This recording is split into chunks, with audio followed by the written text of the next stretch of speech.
सुबह के 9 बज रहे थे। अदिति और रोहन कॉलेज जा चुके थे। अजय जी नहाकर निकल चुके थे। नाश्ता मेज पर लगा। मैं जल्दी से टिफिन पैक कर ले आई। अजय जी ने बहुत ही अनिच्छा से नाश्ता किया और रोज की तरह बड़बड़ाते हुए बाहर निकल गए। मैंने बिखरी हुई रसोई समेटी, चाय का कप लिया और सोफे पर बैठ गई। पूरे दिन में यही कुछ पल मेरे अपने होते हैं। यह कुछ फुर्सत के क्षण मुझे बहुत अच्छे लगते हैं। इन पलों में मैं डूबती उतरती रहती हूँ, दुख सुख का हिसाब करती हूँ, जीवन की धूप छाँव को महसूस करती हूँ। एक बार अजय जी व और बच्चे घर लौट आते हैं तो समय पंख लगाकर उड़ने लगता है। मैं चक्कर घिन्नी सी इन सबके चारों ओर घूमने लगती हूँ। सोफे पर आराम से सिर पीछे टिका अतीत के गहरे सागर में उतर जाती हूँ। याद आती है विवाह के समय बैंड पर बज रही वो धुन, छोड़ बाबुल का घर मोहे, पी के नगर आज जाना पड़ा। माँ बहनों के गले लग सिसकियाँ रुदन में बदल गई। धीर गंभीर पापा और भैया भी मुंह फेरकर अपने आंसुओं को छिपाने की विफल कोशिश कर रहे थे।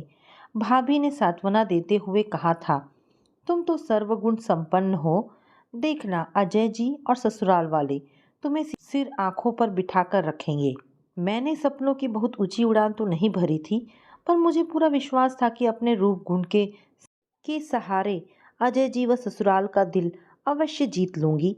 रूप गुण के साथ मैंने म्यूजिक में एमए भी किया था। मैं आत्मविश्वास से भर उठी। जैसे ही डोली ससुराल घर के सामने रुकी, दिल एक बारगी जोरों से धड़क उठा। जेठानी ने सहारा देके उतारा। मैं धीमे धीमे चलने लगी। अचानक झटका सा लगा। देखा, अजय जी तो बिना पीछे देखे तेज कदमों से चले जा रहे हैं। मेरे आंचल खींचा जा रहा था। किसी बेजुबान गाय या बकरी की तरह घसीटती हुई मैं दरवाजे तक पहुंच गई। कुछ रस्में पूरी कर मुझे सोफे पर बिठा दिया। घर में शादी सा माहौल न था, न ही नई दुल्हन को देखने का चाव था। रिश्तेदार जाने की जल्दी मचा रहे थे। मिठाइयों के बंटवारे पर शोरगुल मचा था। मेरा सिर दर्द से फट रहा था, पर चाय की एक प्याली तो दूर, किसी ने पानी भी नहीं दिया। सास ससुर जेठ सब शादी में जो कमियां रह गई, उसके लिए एक दूसरे पर दोषारोपण कर रहे थे। धीरे धीरे वातावरण में शांति छा गई। जैसे तैसे डिनर कर सब सोने की तैयारी में थे। मुझे भी लगभग ठेल कर अजय जी के कमरे में भेज दिया गया। कमरे में जाकर पाया अजय जी तो खर्राटे भरकर सो रहे हैं। मन महसूस कर रह गई।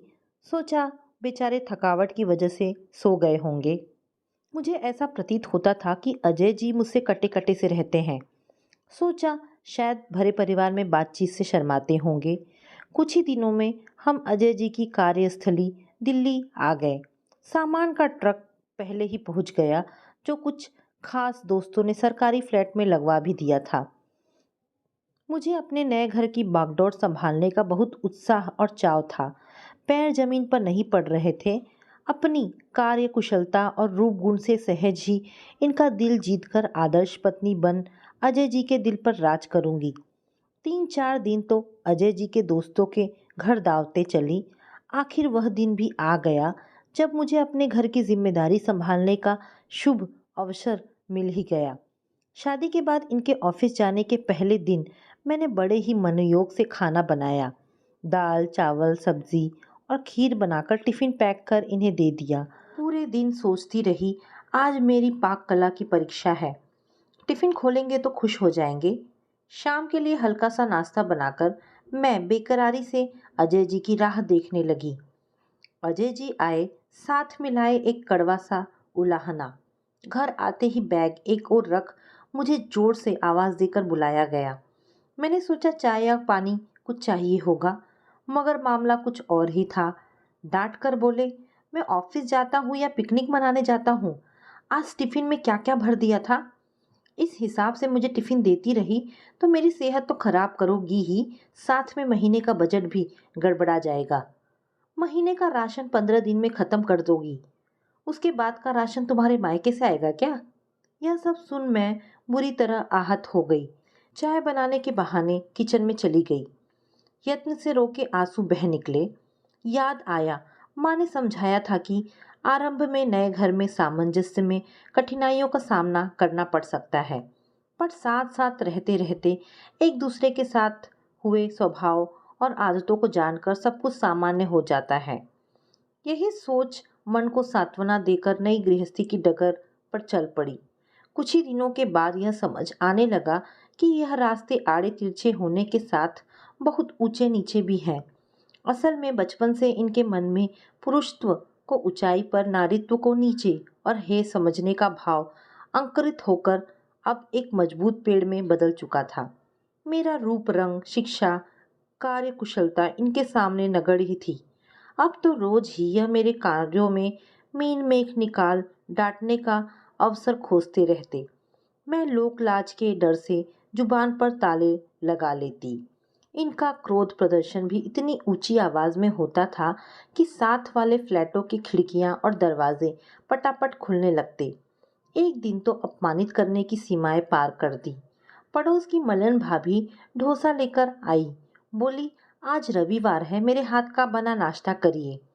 उन्होंने जैसे ही प्लेट मेरी ओर की, इन्होंने प्लेट अपनी ओर ले ली। मुझे देखकर बोले, अरे भाभी, बंदर क्या जाने अदरक का स्वाद। मैं दोनों को देखती रह गई। बोले, यह क्या जाने डोसा बनाना और खाना। मलन भाभी चुपचाप चली गई। इनके द्वारा अपमानित तो बहुत हुई थी, पर ऐसे किसी गैर के सामने पहली बार थी। मन में गहरी टीस उठी। कुछ समय बाद जब मुझे पता चला कि मुझे मातृत्व सुख मिलने वाला है, तो मैं फूली ना समाई। सोचने लगी, जब अजय जी को यह खुशखबरी दूंगी तो कितना खुश होंगे। सारा गुस्सा, ताने, उपालंब भूल कर रह जाएंगे। शाम की चाय के समय मैंने संकोच से इन्हें संकेत दिया कि वो पापा बनने वाले हैं। यह सुनकर बजाय खुश होने के यह अनमने ढंग से होकर बोले, अरे इतनी जल्दी यह मुसीबत। फिर कुछ सोचते हुए बोले, ठीक है ठीक है, 2 महीने बाद अपने मायके वालों से कह देना, आकर तुम्हें ले जाएंगे। डिलीवरी भी वहीं हो जाएगी। अम्मा तो दौड़ भाग कर नहीं सकती, घुटनों के दर्द से लाचार हैं। मैंने डरते डरते पूछा, मेरे जाने पर आपकी देखभाल कौन करेगा। यह सुनकर वह फिर अपने चिर परिचित मूड में आ गए। चिल्लाकर बोले, तुम्हें जैसा कहा गया है वैसा करो, फालतू की बहस मत करो, अपने जाने की तैयारी करो। कुछ समय बाद ही भाई साहब मुझे लिवाकर ले गए। अजय जी ने भाई साहब से सिर्फ औपचारिक बातचीत की। करीबी रिश्तेदार वाली कोई बात नहीं थी। घर पहुंचकर भैया बोल ही पड़े। कहने लगे, मुझे तुम्हारे अजय का स्वभाव कुछ अटपटा सा लगा। हंसी मजाक तो बहुत दूर, उन्हें तो मैंने मुस्कुराते तक नहीं देखा। यह सुनकर मैं सकपका गई। बात को संभालते हुए बोली, भैया, ऑफिस में काम का बहुत दबाव है, ऐसे में मेरा मायके आ जाना यही सब उन्हें उदास कर गया होगा। सादा दिल भाई साहब ने मेरी बात पर विश्वास कर लिया। मायके में मेरी खूब सेवा हुई। खुशहाल वातावरण में समय पंख लगाकर उड़ गया। मेरी डिलीवरी का समय भी आ गया। लेबर पेन शुरू होते ही मुझे अस्पताल ले गए। पापा ने मेरे ससुराल और अजय जी दोनों ओर सूचना भिजवा दी। 8 घंटे की कठिन प्रसव पीड़ा सहते सहते अजय जी और ससुराल वालों को भी अपने पास देखना चाहती थी, पर निराशा ही हाथ लगी। लेडी डॉक्टर ने जब जुड़वा बच्चे होने की खबर दी तो मन खुशी से नाच उठा। मेरा मातृत्व एक बेटा और एक बेटी पाकर निहाल हो गया। मैंने ईश्वर को धन्यवाद देते हुए हाथ जोड़ दिए। भैया और पापा मिठाइयाँ बांट रहे थे। अम्मा और भाभी मेरी सेवा में जुट गईं। ऐसे में निर्विकार चेहरा लिए अजय जी आ खड़े हुए। बच्चों को देखकर चेहरे पर न प्रसन्नता न रौनक आई। बस बच्चों को देखते रहे। 2 दिन अजनबियों की तरह रुक कर वापस चले गए। ऐसा लग रहा था मानो यहाँ आकर हम सब पर बहुत उपकार किया हो। जाते जाते भैया को फरमान सुना गए, 1.25 महीना होते ही सुधा को दिल्ली पहुंचा जाना। मुझे घर के कामकाज में बहुत परेशानी हो रही है। 1.25 महीना पूरा होते ही भाई साहब मुझे दिल्ली छोड़ने आए। मायके में तो अम्मा और भाभी के सहयोग से बच्चे संभल रहे थे, पर यहाँ दिल्ली आकर कमजोरी की हालत में बच्चों को संभालना एक चुनौती से कम नहीं था। भाई साहब ने जाते जाते इनसे कहा कि सुधा के लिए 2 बच्चों के साथ घर का काम काज संभालना कोई आसान काम नहीं है, आप जल्दी ही कोई काम वाली रख लीजिए। भैया के सामने तो इन्होंने हामी भर दी, पर उसके लिए कोई प्रयास नहीं किया। अब मेरी अग्नि परीक्षा शुरू हो गई। कमजोर शरीर के साथ बच्चे संभालना और घर का सारा काम करना कोई हंसी खेल न था। काम वाली बाई रखने की कोई संभावना नहीं दिख पड़ रही थी। आखिर एक दिन मैंने ही हिम्मत करके कहा, अजय जी, मैं पड़ोस में पता करती हूँ किसी काम वाली का। इधर आसपास बहुत घरों में आती है। यह सुनकर इनकी त्योरियों में बल पड़ गए। जोर से बोले, मेरी इतनी हैसियत नहीं है कि बाई रखूं। अगर खुद को कोई महारानी समझती हो तो मायके से लेकर आना था। मैं यह सुनकर सन्न रह गई। अच्छी खासी पोजीशन पर है, पर घर खर्च पर इतनी कंजूसी क्यों, समझ नहीं पाई। अपनी अम्मा, बहन और भाभी के लिए तो दिल खोलकर तोहफे देते हैं। अभी कुछ समय पहले ससुराल से सब आए थे, तब तो दिल खोलकर खर्च किया था। बात धीरे धीरे समझ आने लगी। यह अभी तक मुझे पराए घर से आई समझते हैं। मेरे लिए इनके दिल में ना